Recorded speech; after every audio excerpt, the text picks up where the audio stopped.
सुप्रभात सगळ्यांना. तर हा होता आपल्या कालच्या ब्लॉगचा नेक्स्ट पार्ट. तर आज आपण जाणून घेणार आहोत जगदंबा मातेचा थोडक्यात इतिहास. मित्रांनो, आपल्याला सौरभ जगदंबा मातेचा इतिहास काय ते सांगतोय आज. चला.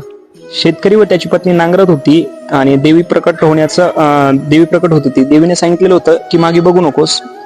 तर शेतकऱ्याने मागे बघितलं आणि देवीचं जेवढं मुखाचं रूप आहे तेवढंच प्रकट झालं आणि तिथे देवीचं प्रकटीकरण झालं. असा हा कोटमगावच्या देवीचा इतिहास आहे. कोटमगाव येथे श्री महाकाली, महालक्ष्मी, महासरस्वती अशा तीनही देवी इथे प्रकट झालेल्या आहेत. मित्रांनो, जर तुम्हाला अजून डिटेल पाहिजे असेल तर एकदा कोटमगावला व्हिजिट करा, जगदंबा मातेचे दर्शन घ्या व इथला परिसर अनुभव. एक नंबर परिसर आहे. सर्व फॅमिलीने या.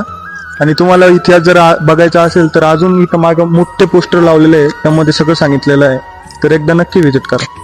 मित्रांनो, तुम्ही म्हणत असाल केवढ्या गाड्या कशाला आला? उदयपाड्यालाच भेटायला आल्या होत्या ते. तर सौरभ म्हणे इथं जवळच इस्कॉन टेम्पल आहे, म्हणजेच राधाकृष्ण भगवानचं मंदिर. म्हटलं चल आपण तिथला पण एक ब्लॉग बनवून घेऊ. मित्रांनो,